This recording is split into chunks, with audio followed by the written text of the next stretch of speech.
Can you hear me? Okay, yeah, perfect. Okay, so wanted to make sure. Okay. Okay.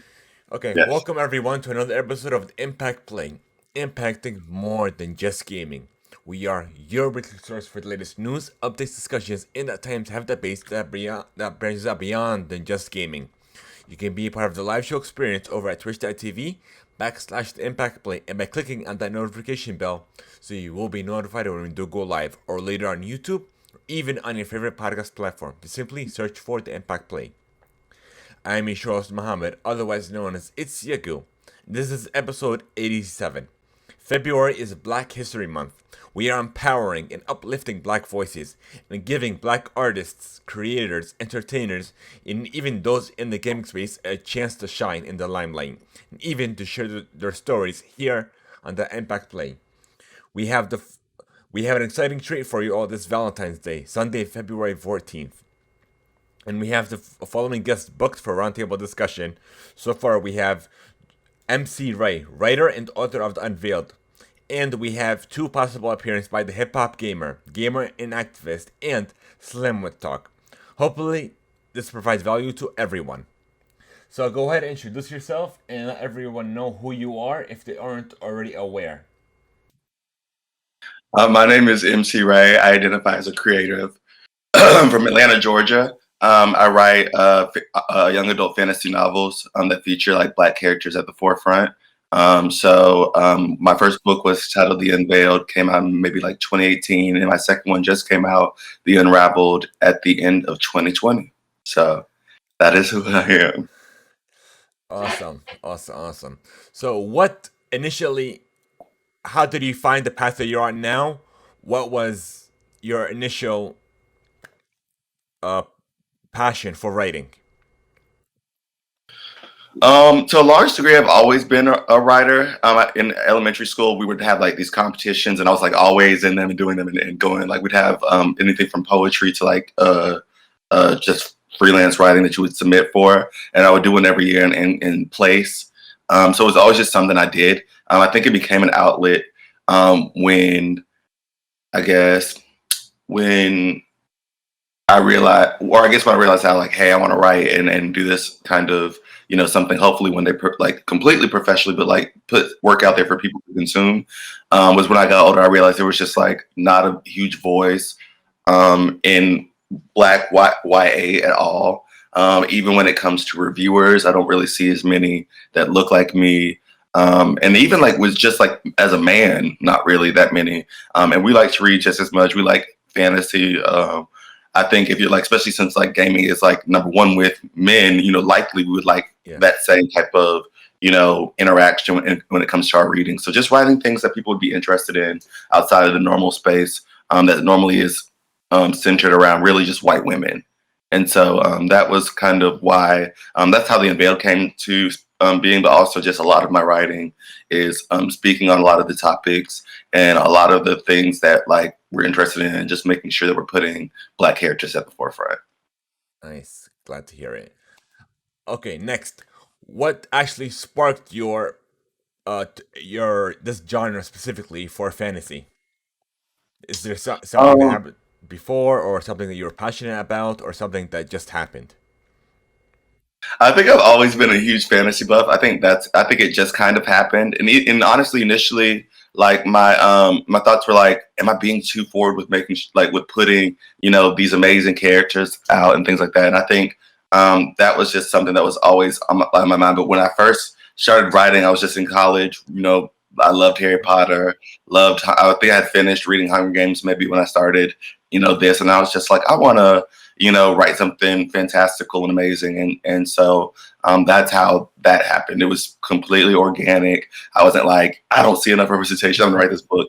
I wrote this book and it just made sure I ensured that there was enough representation in that respect. But it was just birthed from like a regular day. I just saw the story in my head and was just like, let's put this to paper. And then The Unveiled was written. And then after that, the other books came to follow. I actually wrote the whole series. I'm not gonna say how many, but I wrote the whole series before I put one out. So Okay, they're nice. essentially all done. It's just putting a matter of putting them out.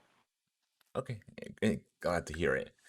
Okay, what what are you trying to say through your writing? What are you trying to impact through your writing, through your books? So I want people to be able to see themselves, I think, to a large degree, and to see others. I think that we, especially minorities across the board, have had made vast connections to characters that don't look like them. So I'd like other people to kind of have that experience to be like, wow, I'm not necessarily seen in this respect, but like I connect with this character, or I love that he did this and things like that. So I think mainly I just want that same connectability that I have when like I see Harry Potter on the screen. I'm just like, I'm that kid, like have Yeah, fun, or at least growing up. So I want that same impact.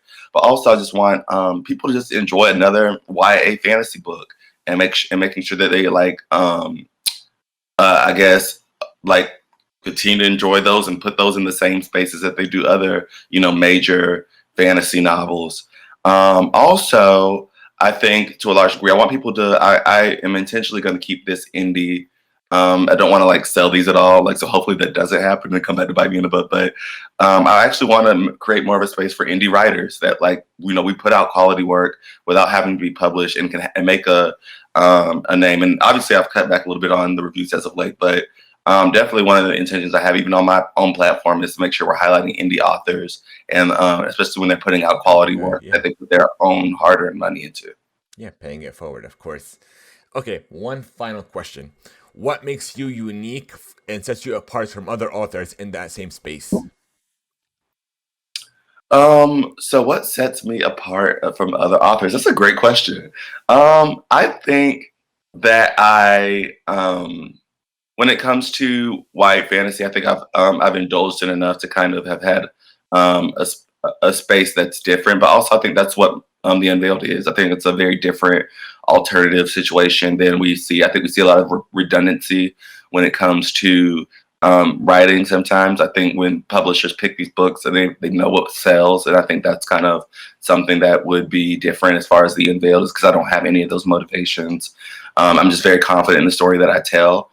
But also, I think that what sets me specifically apart is that I'm just not normally seen. I'm a black queer man in YA, and obviously we're normally consumers of these Yeah, different genres, but we're not always like the author, or even like have a say so in the review space.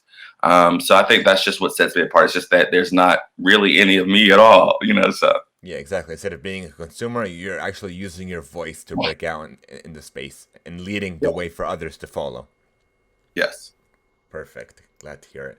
So, if anyone wanted to connect with you, where can they find you, or even they wanted to know more of your Unveiled series? Let everyone know essentially where can they know more about it. So there's a few different ways you could follow me or the Unveiled series. My Instagram handle is Jovenelray. That's Jovenelray. You can follow me there on Twitter as well with the same handle, as well as like the Unveiled series on Facebook, or at Unveiled series on Instagram and Twitter. And if you want to purchase the book directly, you can go to jovenelray.com and purchase it, or you can just go straight to Amazon, and I guarantee you won't be disappointed. All right, thank you. I appreciate it. So I'll be sure to include everything in the show notes. So thank you for stopping by, and Of have a great one. course. Thank you. All right. Good luck.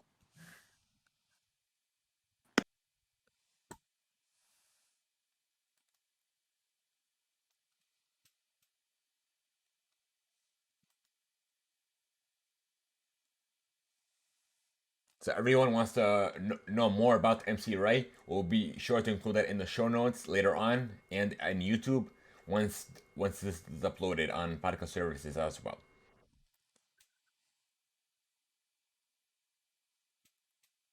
So I'm glad that we got him on, and we're still waiting on confirmation from our other two guests. Hopefully they could get back to me. If not, we'll bring them on a later time. So let me just change stuff around. Okay, so apparently our video kind of cut off. Trying to fix that issue right now.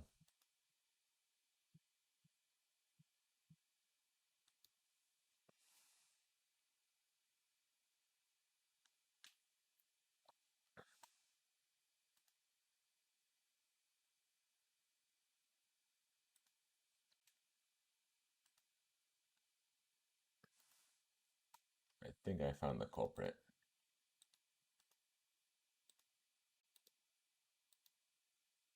Perfect. Okay. Okay. Found the culprit. That was a little easier than I thought. All right.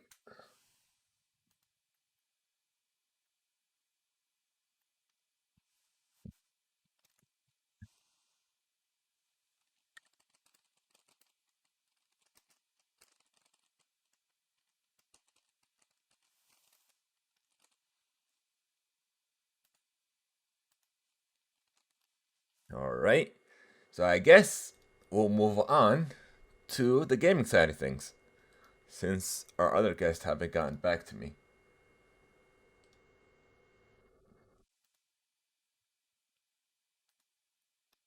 Okay.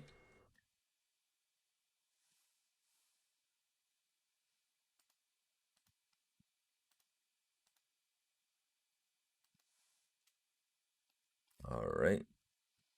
Let's see. Let me get everything ready because I didn't think we would have time for the new side of things. Actually, before we get into the news, we always like to discuss what we have been playing, what we have been enjoying, even if it doesn't directly revolve around video games. So far lately, I've been having so much fun with Apex Legends. Like, I honestly got into it yesterday. No, 2 days ago, Friday. I was tired, and you know what? Screw it. Let me just play Apex, play a couple of matches, even though I'm exhausted. I definitely had a blast. I didn't go live that day because I was just exhausted. I couldn't even. I just played it offline essentially. But Apex has been great. I've been back and forth lately. I bought the battle pass. I bought the champions pass as well. So let me get everything situated now. Okay, let's see.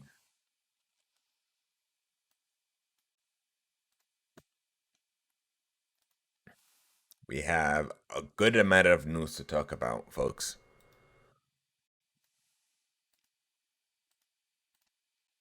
News, entertainment, and so on.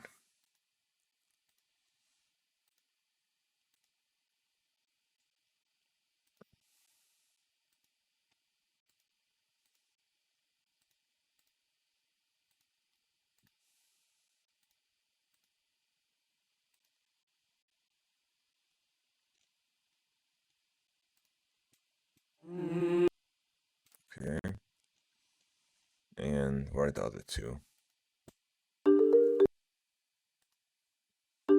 It's a hoodie. Perfect. Okay, now we got everything. Let's see what we got to talk about. Oh yeah, the Super Bowl. That's the first thing we should actually talk about. I'm sure the majority of you already watched the game, watched the halftime show, watched the commercials that they had. Like me, I'm a huge sports fan. I honestly enjoy. I like every year we have a Super Bowl get together with family. So that's what I enjoyed the most, is just getting together with family and just spending time together, pretty much. And the second thing, it was the halftime show. So the weekend did such a tremendous job. Kudos on him for all his hard work, even though with such uncertain times with COVID, with the pandemic going on, he did pretty good. And the third reason was the commercials. The commercials I felt were a lot less appealing than last Super Bowl. I feel like they were a lot less stellar. Like they weren't appealing as much. They weren't as interesting, or like I would focus on the commercials, but I don't know. It was just not. It didn't catch my attention. Didn't. It wasn't appealing. But like I said, spent time with family, and it was like it wasn't a pretty. It was a pretty closed get together. Like there were like limited amount of people. Like everyone were family essentially. So we usually see each other anyways. So that like everyone stayed safe and so on. And that's essentially. it for now. And I guess we'll get into the gaming news side of things, folks. So, 343 Industries has teased they're just made me a new place and a new way to play via the Halo Master Chief Collection in the near future. This is going to come over at IGN. 343 revealed the news in its latest MCC Weekly Fighting and Development Update and said that while things can change, it is trying to offer fans of this Halo collection a new way to play. While many would love to see Halo the Master Chief Collection come to Switch or even the PS5, this most likely a hint that we may see the game arriving on the Epic Game Store or possibly Xbox's cloud gaming beta, with Xbox Game Pass Ultimate on iOS and PC. So, once I saw this announcement, I pretty much assumed it was either Epic or on xCloud. I honestly assumed that this is a Microsoft first party thing, so I assumed it was already on xCloud. And once I looked into this further, it was not. That wasn't the case. Or this might even, once they have Xbox xCloud set for iOS and PC, that's probably when this will follow suit. They'll probably follow that with a huge announcement such as the Halo Master Chief Collection to be playable on those platforms.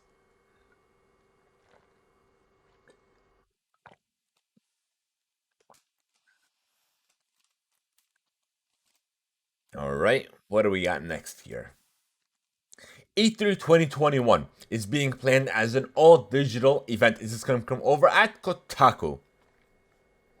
Last year, the Entertainment Software Association canceled E3, the biggest trade show in gaming, due to COVID-19 concerns. According to pitch documents obtained by Video Games Chronicle, this year's E3 might be a strict online affair, with 3 days of streaming content running from June 15th through the 17th.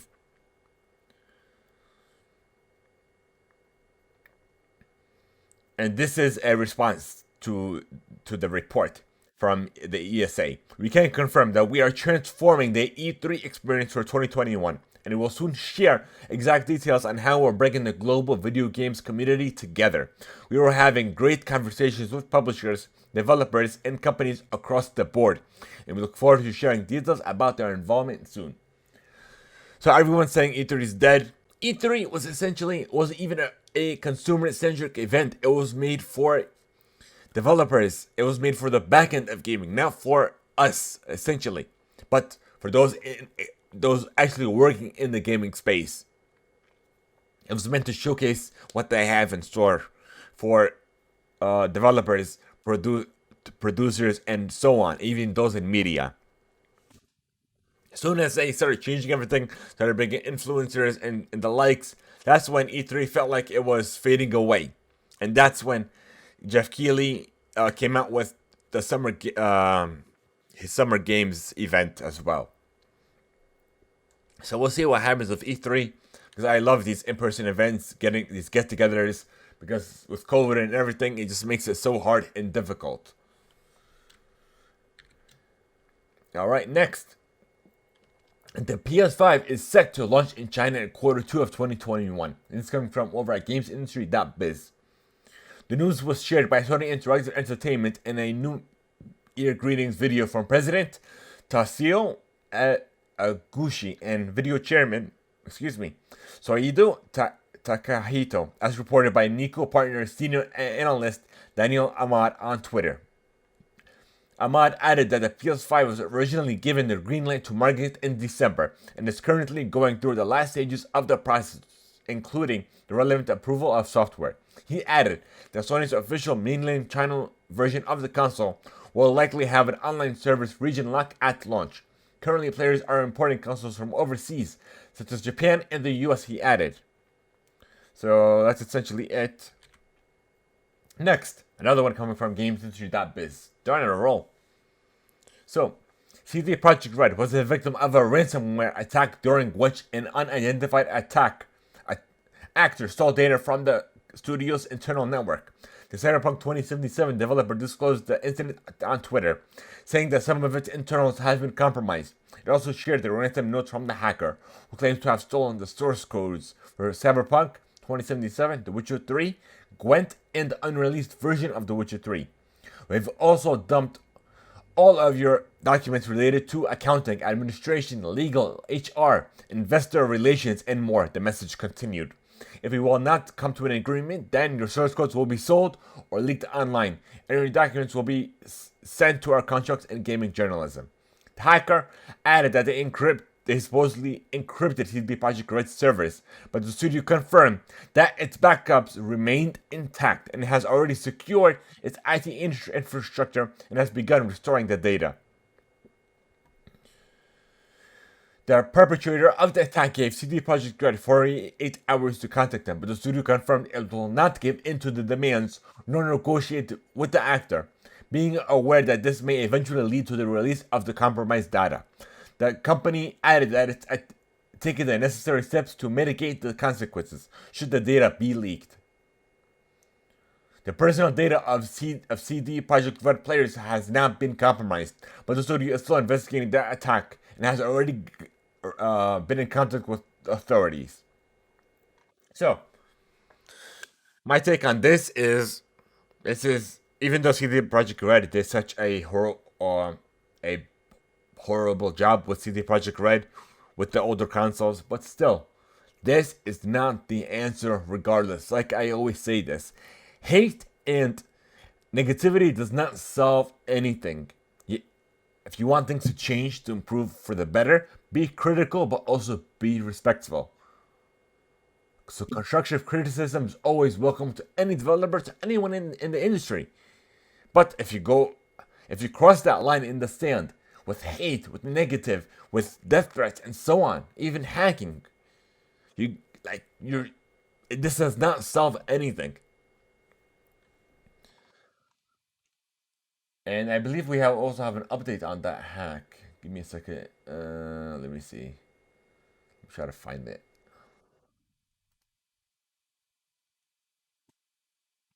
Where are you?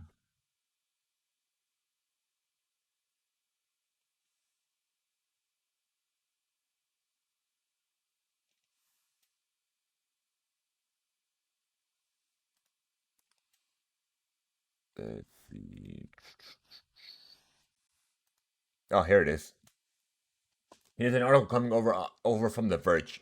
Cyberpunk and Witcher hackers, the hackers have auctioned off stolen source code for millions of dollars. The hackers who targeted video game developer CD Projekt Red with a ransomware attack have auctioned off the stolen source code they acquired for a payday of potential millions of dollars, quote unquote. The breach with CD Projekt Red, first disclosed after learning it on Monday of this week, involved critical source code. We already talked about this. So, the data has been leaked online. It's come from VX Underground on Twitter.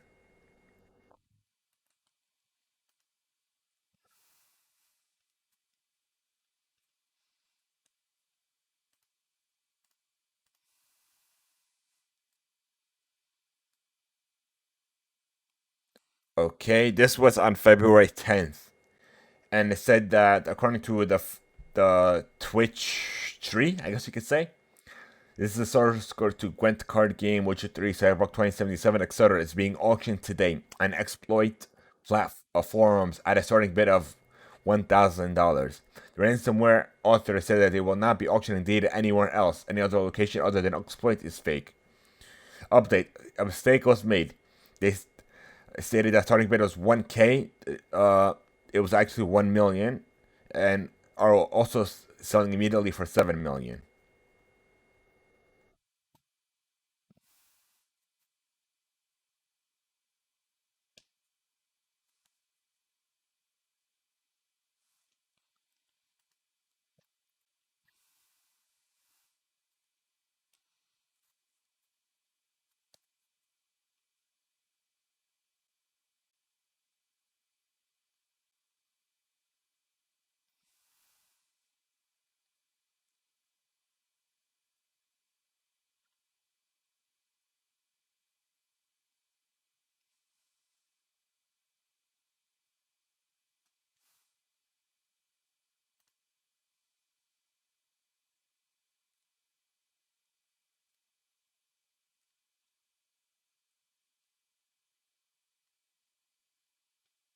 Okay, I'm not seeing anything. So that's essentially it.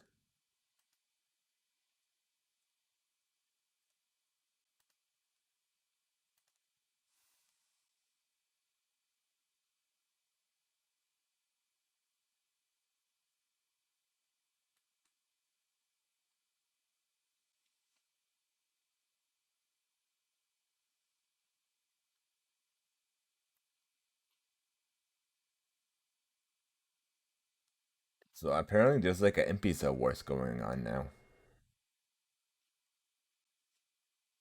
So I guess we'll talk about that once we're pretty much done with the news. We'll leave that for last. This way it could hopefully complete by the time we're done.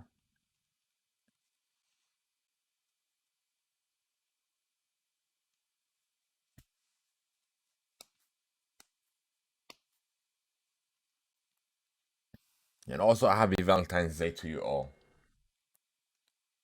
Let's see. Yeah, I'm not seeing anything. Just the MP awards.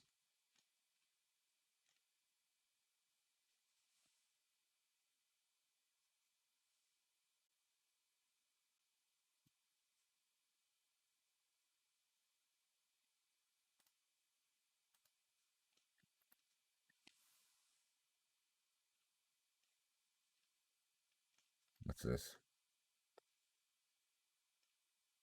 No.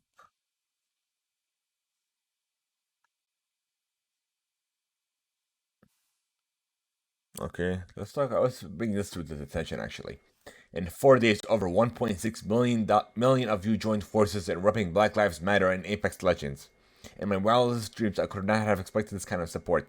That's the community you've built around the game. So let's. Oh, it's coming from Tim Lewinson.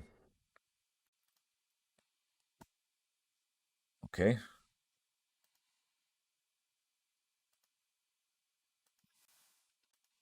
Okay, so I think that's about it.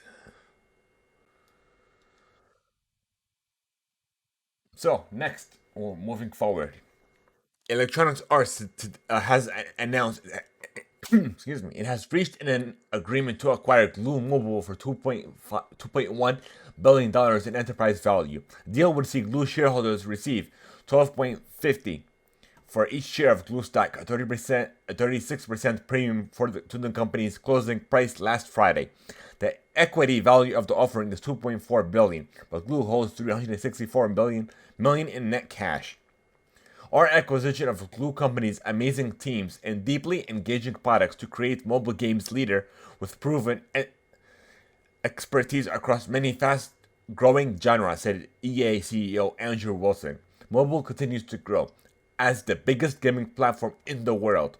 And with the addition of Glue's games and talent, we are doubling the size of our mobile business with deep IP portfolio and expanding global audience. We'll deliver more exciting experiences for our players and drive further growth for Electronic Arts. Hopefully, we'll see Apex on mobile phones as well, because it is coming to the Switch next month. So it would be too far fetched if it came out to mobile phones as well. So hopefully it does. And they better introduce cross save and cross, no, not cross save, cross progression, because it is in a multiplayer game. All right. Next, what would we have here? Little Nightmares 2 reviews are in. And this is coming from over at Games Radar. Let's see what review I gave them. Excuse me.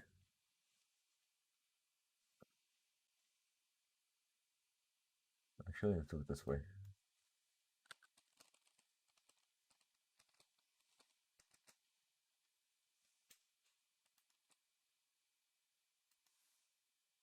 Okay, it got a 7 out of 10 from IGN, a 81% from Metacritic, and a 76% from Metagamer.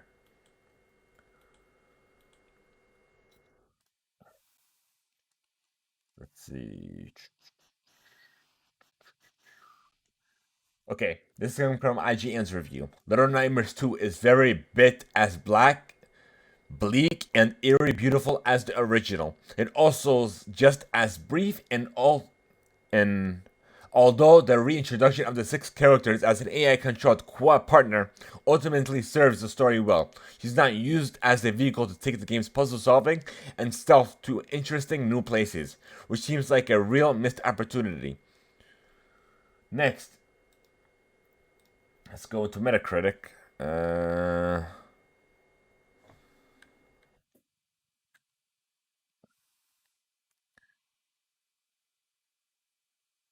it's not giving me like a summary, it's just giving me the score. So, PC Gamer, let's see what they have to say.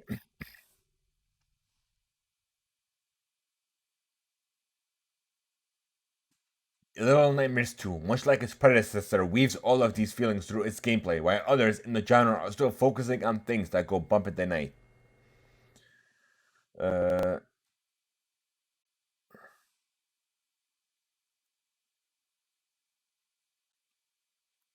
I'm feeling like a summary. I need to read all this.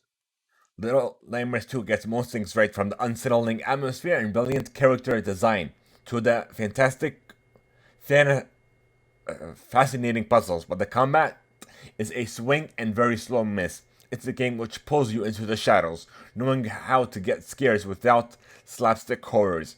It hits on a lot of games' notes throughout, and often the same notes as the original, but also plays them so well, and it never feels repetitive, making brilliant use of your partner. Six Little Nightmares 2, built on the very first game, but mostly sticks to what knows best to great effect.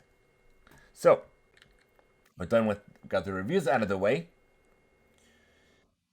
EA is reportedly deciding the fate of Anthem later this week, and it's coming from Games Radar. But BioWare's Anthem famously launched back in 2019 to less than stellar reviews, thanks in large part to clunky UI, unclear game mechanics, and excessive loading screens. Back in October of 2020, BioWare announced that huge changes were on the horizon.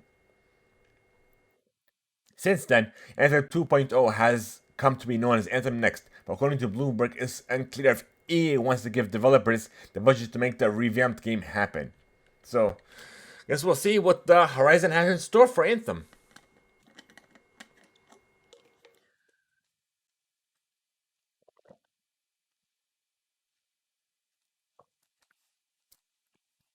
Okay, and next we have another one coming from over at Games Radar. There appears to be a new Halo project in development at Xbox. Over the weekend, Microsoft listed a new producer role in Redmond, Washington at 343 Industries throughout their website. Developer of the Halo franchise after Halo 3. 343 Industries is looking for a producer to help develop a new project in the Halo universe. The official job description reads, hinting at the newcomer working on a brand new, unannounced Halo project being developed at the studio. Due to the working of the job description, it's incredibly unlikely that the new producer will be hired to work on Halo Infinite, which is nearing the final stretch of development in aiming to release later on this year.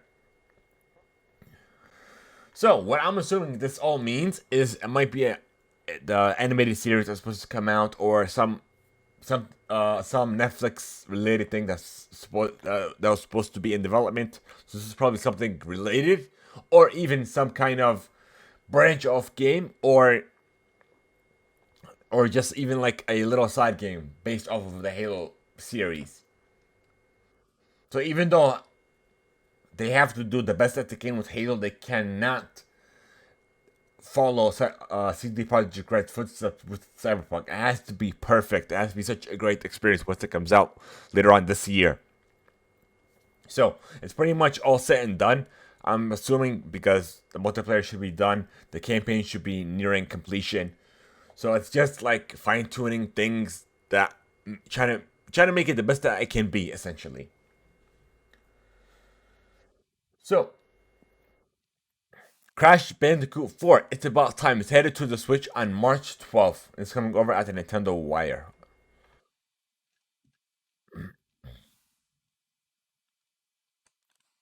Next,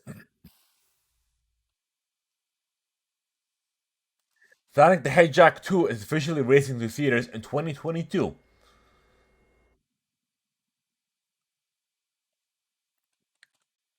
Alright.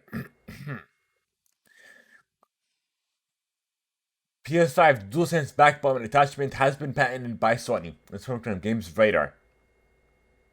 According to this patent, which has filed recently, Sony plans for the accessory to feature very similar characteristics to the PS4 version, which was released for the DualShock 4 controllers.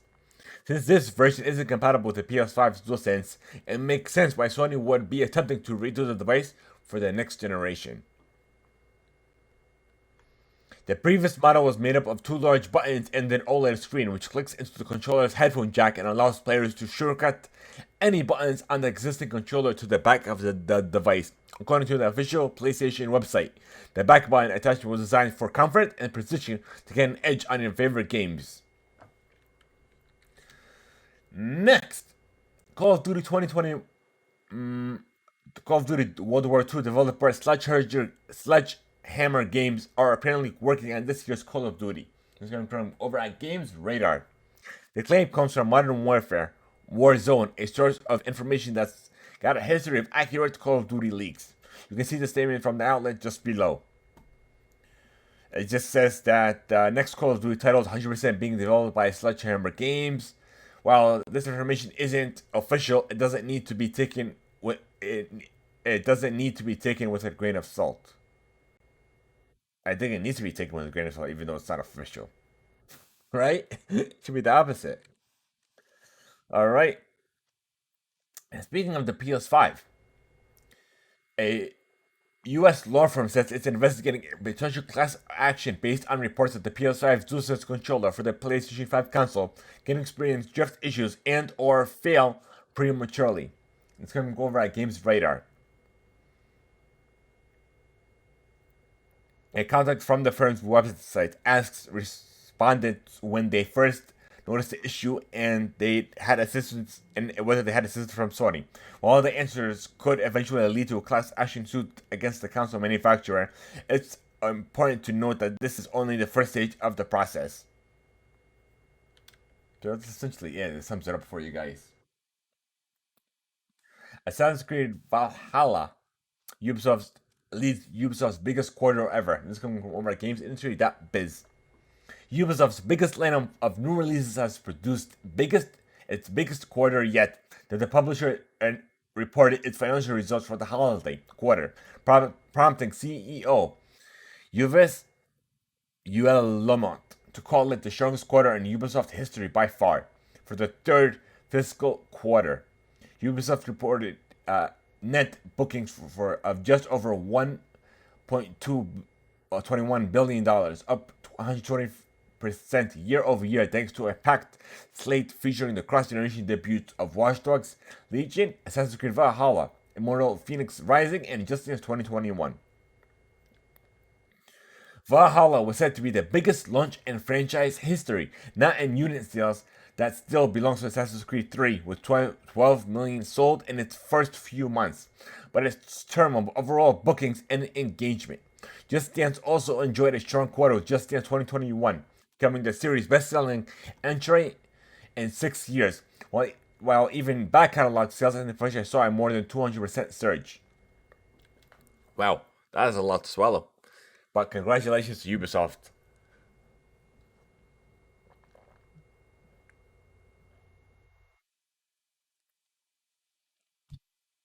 Right?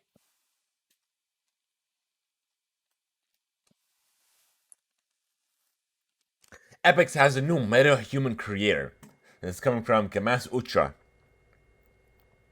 It's a browser-based app that allows game developers to create high-fidelity human characters in under an hour. The Unreal Engine maker has shared a first look at the software, which runs in the cloud via Unreal Engine Pixel Streaming. It works by letting developers sculpt and craft their characters using initial workflows, and as adjustments are made, the tool blends between actual examples in the library in a plausible data constrained way. Users will also be able to choose a starting point by selecting from a number of presets and also fine-tune their creations by choosing from a variety of hairstyles, clothing, and body types. Once the finishing touches have been applied, the devs will be able to download a fully rigged asset via Quixel Bridge, meaning it will be used immediately for animation and motion capture in Unreal Engine. What's more, the animations created by one metahuman will also be compatible with others. Alright, so let's see if we would have those. We have, oh, here it is. We have a video up here that I'm gonna share with you all. How do I do this? Oh, here it is. Window capture.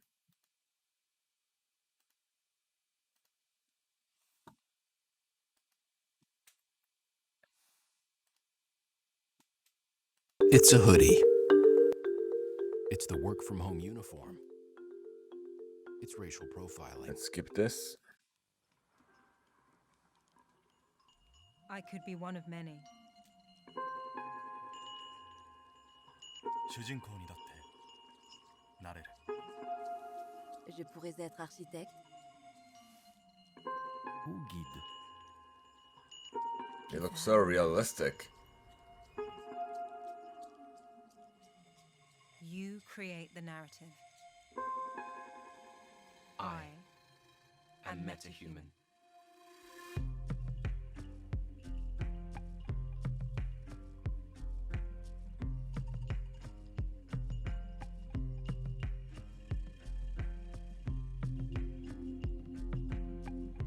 Wow.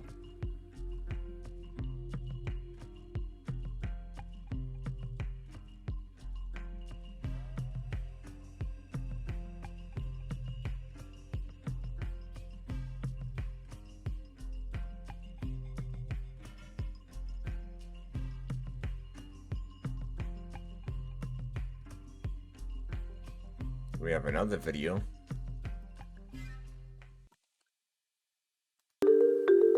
It's the work from home uniform. It's racial profile. I am a metahuman, the next generation of digital human powered by Unreal Engine.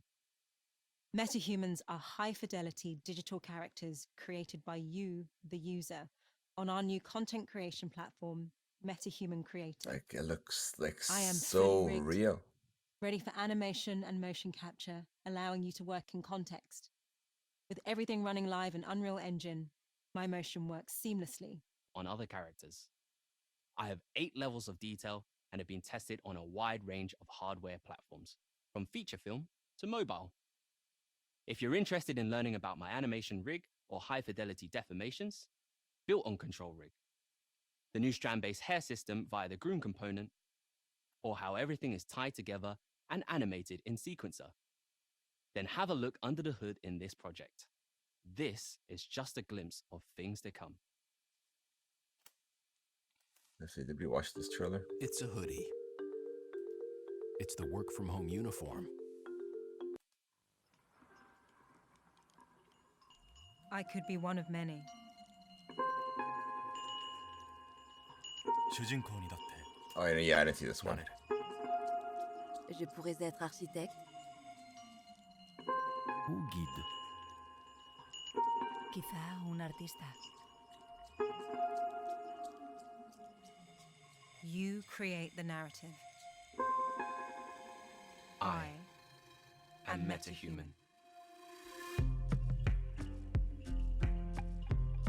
Like, wow.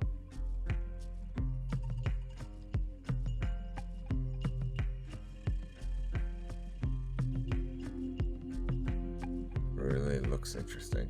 Can't wait to see what games are actually gonna be made with this tool.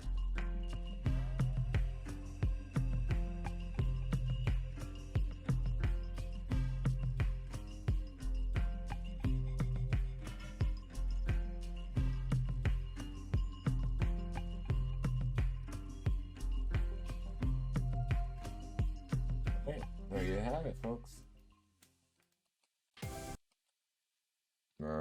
Yeah.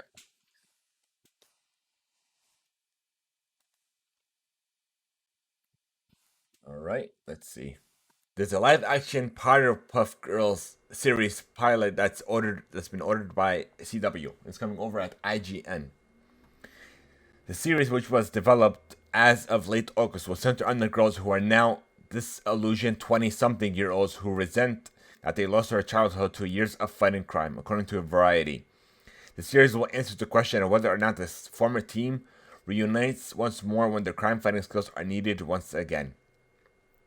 The series is confirmed by way of writers and executive producers Heather Regnier and Diablo Cody, with the latter executive producing under the banner of Vida Vera Films. Ragnar worked on the recent Veronica Mars revival, iZombie, and Sleepy Hollow, while Cody is best known for writing Juno and working on Jennifer's Body and Young Adult. Hopefully this doesn't turn out bad, because it says that they're going to be adults, so we'll see. we'll see. That's all I have to say. Alright, Ratchet & Clank, A Rift Apart is arriving on the PlayStation 5 on June 11th. It's coming from over at the PlayStation blog. All of us at Insomniac Games say that thank you for your support of Ratchet & Clank across the last 19 years and 4 generations of PlayStation consoles. It's been an incredible journey so far, and we're excited to share the next chapter with you soon. Ratchet & Clank A Rift Apart is a brand new full-length adventure. When the evil Dr. Nefarious uses a device that can access alternate dimensions to find the galaxy where he always wins, Ratchet and Clank are separated as they try to reunite. They will meet a new Longbox resistant fighter, explore new and familiar local, but with new dimensional twists, and wield a whole new arsenal of out-of-this-world weapons. So they also revealed the artwork for it as well. So let me showcase that with you guys.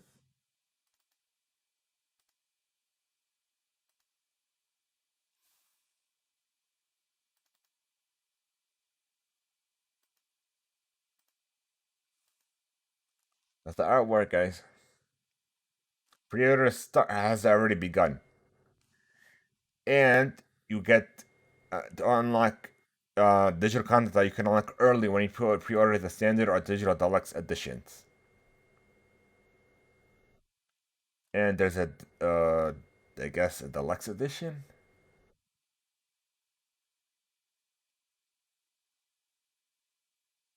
Alright, that's about it.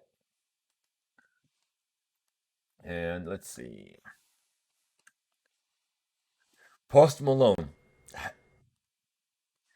is teaming up with the Pokemon for our Pokemon Day celebration on February 27th with a virtual concert. Billboard can exclusively announce. This is going over on Billboard actually. Actually, Billboard can exclusively announce. I'm sorry, I read that wrong.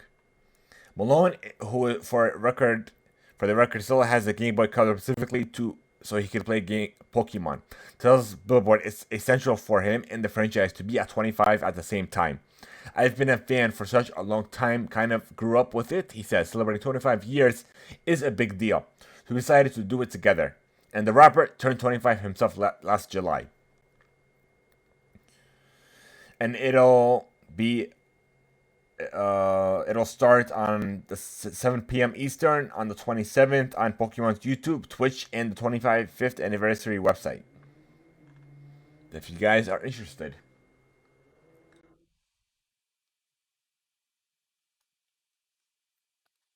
Alright.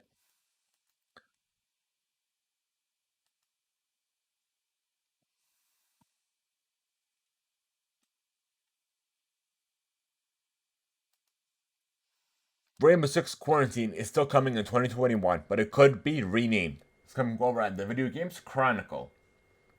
Ubisoft has confirmed it doesn't intend to further delay Rainbow Six Quarantine in light of the coronavirus pandemic, but it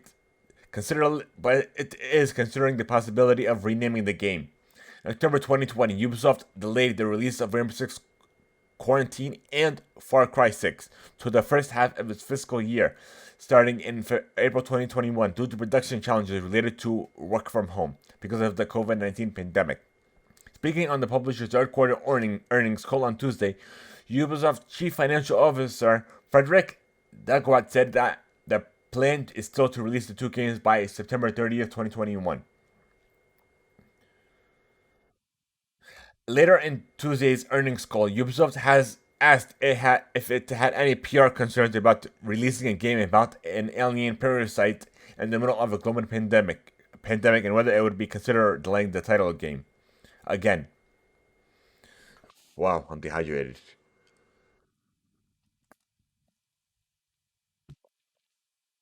Rainbow Six Quarantine, we are creating a product that is actually as its name today. It is something that we are evaluating, and we will see what comes in the near future of the product. UBA CEO Vlask Guamat responded. Like me personally, honestly, it doesn't need a name change.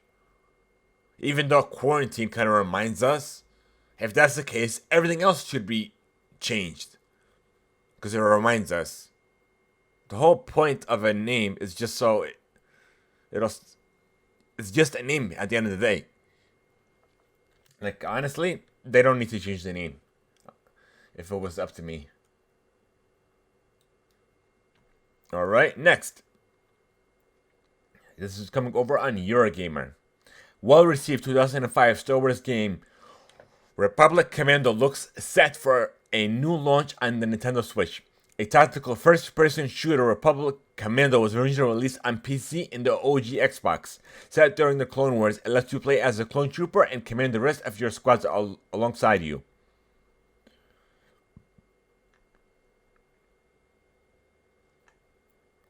Yeah, that's essentially it. It's a very, very short article.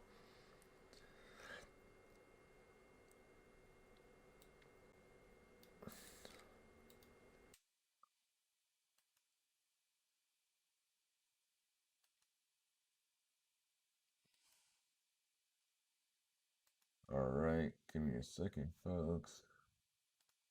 Here's everything we know about the Last of Us TV show. It's coming over at Games Radar.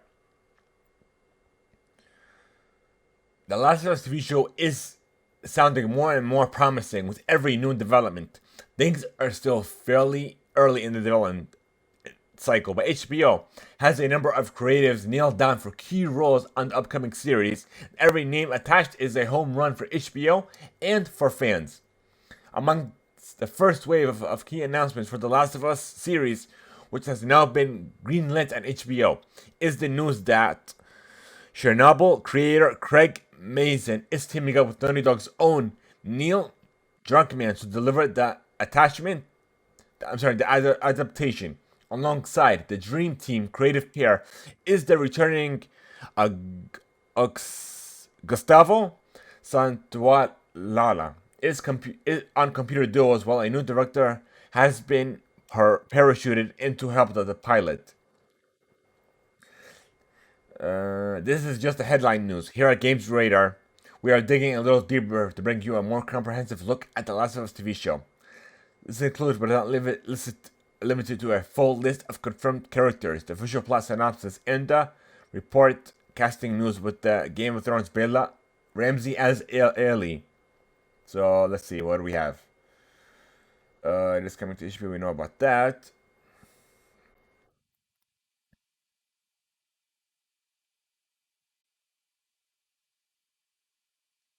Trying to look at the characters. Oh, here it is, confirmed character thus far. Okay, Bella Ramsey will play Ellie in the show. You have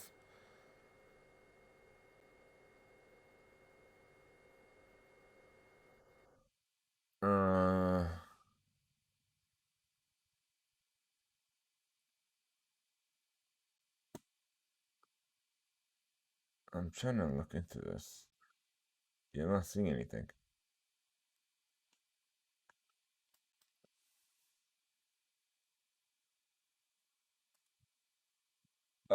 Pedro Pascual has been cast as Joel. We talked about Ely. Alright, I think that's about it.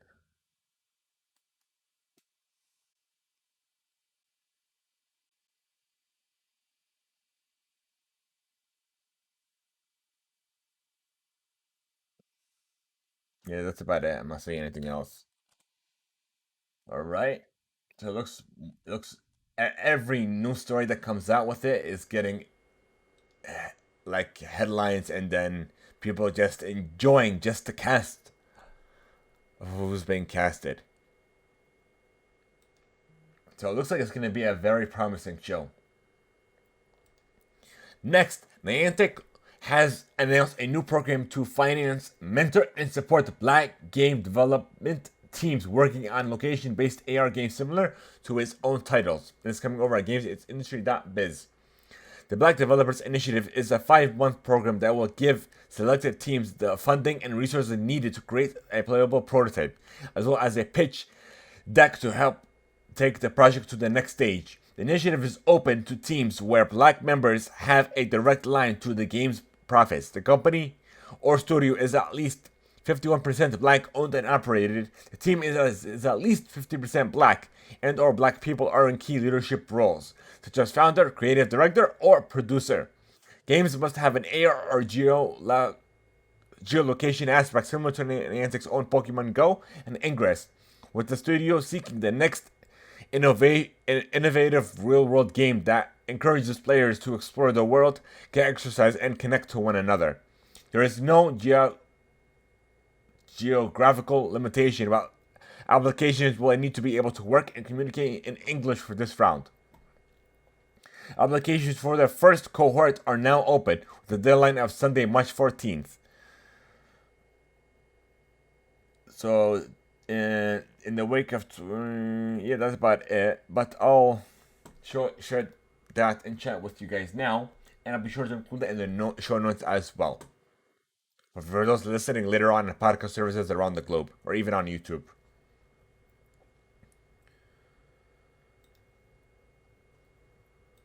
Alright, Kingdom Hearts makes its PC debut on March 30th via the Epic Games Store.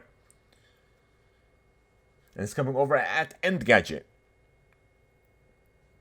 Other than HD 1.5 and 2.5 remix, which will cost 50, they will cost 60 each and require various levels of graphics power to run, which is unsurprisingly, that's essentially it. So, next, DICE LA confirms it's working on a Battlefield project. It's coming over at Games Radar.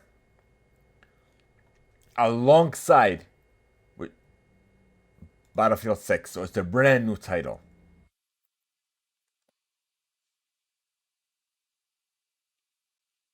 So that's essentially it. Earlier this week, Ubisoft CEO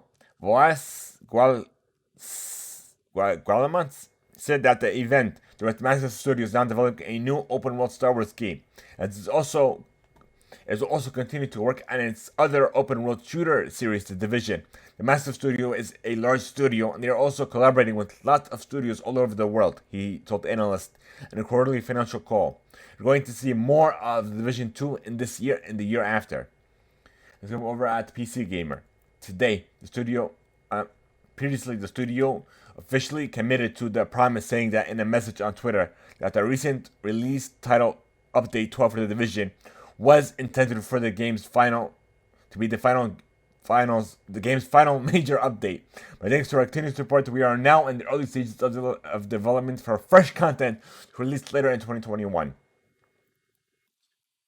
While it is too early to go into more details today, you won't have to wait too long, as we will share more as we can. So, I want to have the Division 2 as well. I've been meaning to.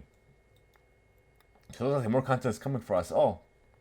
And we're gonna end this with a nice trailer for you guys.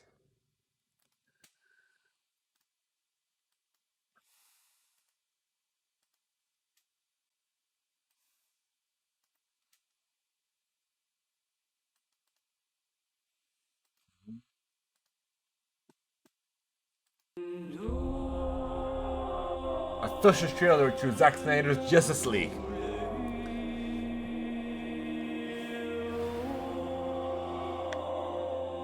The bell's been rung.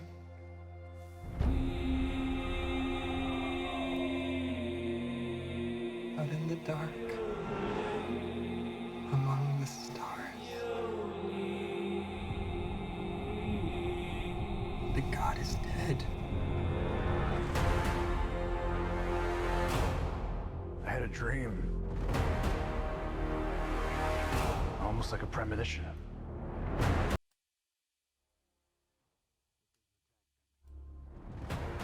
My lord, this world will fall. I need warriors. I'm building an alliance to defend ourselves. How do you know your team's strong enough? If you can't bring down the charging bull, then don't wave the red cape at it.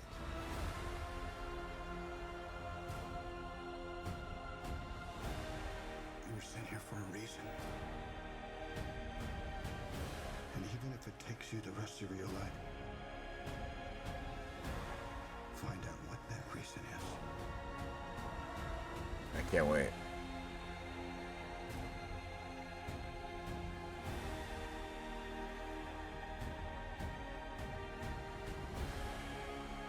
They said the age of heroes would never come again.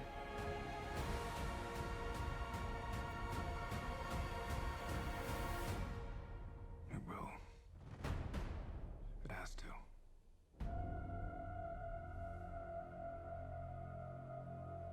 We live in a society where honor is a distant memory.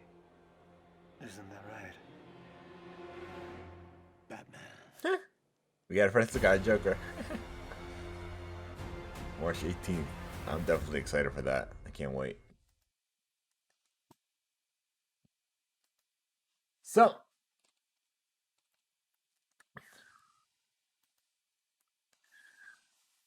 if you guys want to send us reader mail, here's how.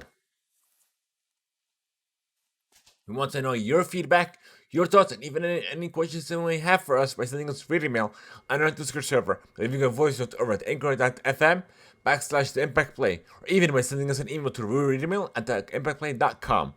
Who knows, we may even be featured on a future episode or even a special reader mail segment of the show. So again, thank you guys so much for making the Impact Play part of your day. If you wish to join our community server over on Discord, be sure to enter !Discord in chat now. We are trying to unlock subscriptions over on Twitch, and we need your help. Share the channel with your friends, your family, and simply anyone who you believe would benefit from the show. Leave us a review or even just a rating on your favorite platform. Have a great one, folks, and until next time.